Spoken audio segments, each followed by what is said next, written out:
Just a quick assessment of the game as I saw it. Start with the defense. It was third down, and it was really penalties. That was the story of the day. They were 8 for 14, which is, it's not good enough. It's a byproduct of execution, calls at times. And Josh made some magic happen too. So to give them all the credit in the world. And the penalties, you know, whether they were real or not, the extended drives and in extending drives, they resulted in points and time of possession. And those two things made it very difficult, especially for our offense, because we just give them enough turns. From an offensive perspective, story today was penalties, turnovers, and missed opportunities. You know, so way too many penalties that got us behind the sticks and stalled drives out, and the 3 turnovers, and really 4 turnovers when you count the 4th down stop, got us in a bad spot, especially when it gave the defense some short fields there. And then special teams, penalties again, erased an explosive return. Not to the standard of our special teams by any means. Saying that, though, at the same time, Morstead with an amazing punt, getting him within the 5-yard line, and really in a critical moment of the game could have kind of turned the momentum, in my opinion. Beyond that, guys, injuries, the only thing I really have to make note of is Corley, who he had an elbow in the game and was unable to finish. So at that, I'll take some questions. Brick, what do you think has been about this team that has been unable to finish drives, finish game? Like, what's missing? Yeah, I wish I had the answer to that. But you're absolutely right, and it's been a common theme, and it's one that we haven't been able to overcome, and it's been it's really resulted in the results that we've seen, you know. And it's you're absolutely right. It's critical moments in games. It's drives. It's fourth quarters. All of it. And until we figure that out, you know, we're not going to change the trajectory. Jeff, there was obviously some upset guys in the locker room, which you would expect. You know, how upsetting is it to have that type of performance, especially against a team like that, a rival and all that? Yeah, it's as frustrating as it gets. Like you said, you know, in a lot of ways, they are a rival, and we do relish this opportunity to compete against one of the best.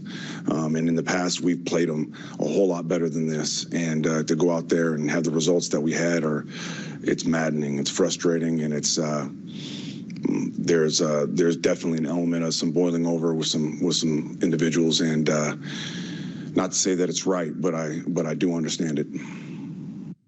And how do you approach that? Do you have to talk to any of the guys, or, you know, just move on to the next? Yeah, I haven't, but I will, you know, just to make sure, like, you know, you're either part of the solution or you're not, you know. So let's be solution minded, and as frustrated as we all are, let's not create another distraction for anybody else, most especially your teammates, you know. So we've got one more week. We've got one more game to play the best football that we can, both individually and collectively, and that's where all of our attention has to be.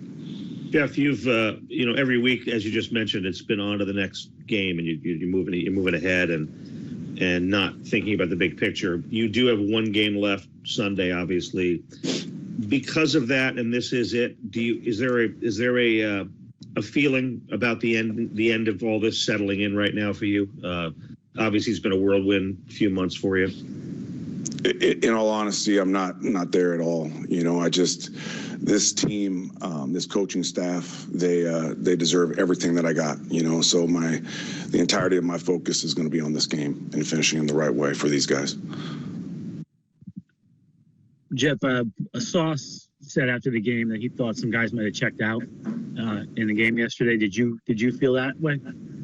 I did not, you know, and I took a real hard look at the tape in all 3 phases, and I was looking for that, you know. And in moments like this, I think it's a great opportunity to really evaluate the character of a man. And the truth is, I couldn't find it. I couldn't find a lack of effort and strain. I couldn't at all, you know. Did we lack execution? Absolutely, you know. And did we miss opportunities and we not play to the standard of this organization? Absolutely, we did not do that, you know. But as far as the effort, strain, finish, I still felt it was there. Jeff, when you look at Hassan Reddick's numbers it's shocking. It's almost invisible. How do you explain that? He's played 9 games. He's got a half a sack, 340 something snaps. I mean, he literally has 2 quarterback hits. This was a guy that's got 50 plus sacks in 4 years. What's happened with him? First of all, I think he'd tell you that he wishes he had more production and had a bigger impact on our team and our defense. And saying that at the same time, could I have helped him with calls? There is absolutely no doubt. And there was an element of getting accustomed to what we do, and didn't obviously have a training camp to do that and a preseason to get that accomplished. So we were a little behind from the jump.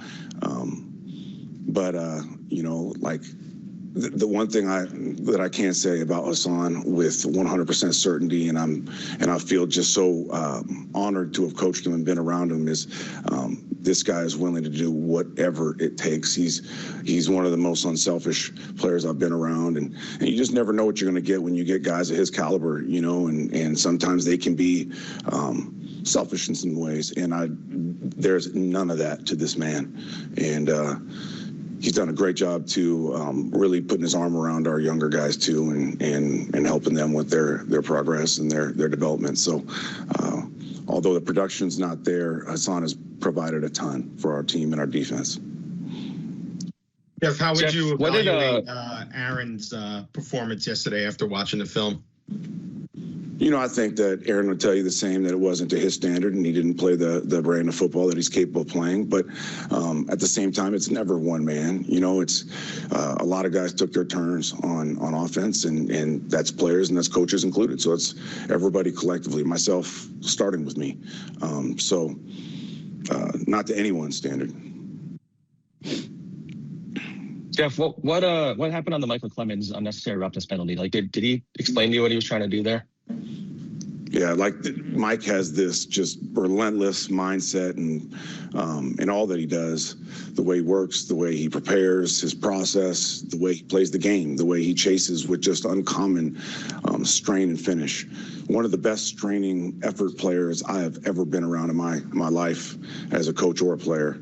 And in that moment, he made a poor decision, and he'd tell you the same thing. And all the strain, all the effort, all that stuff, we love it, and it embodies everything we want to be as a team.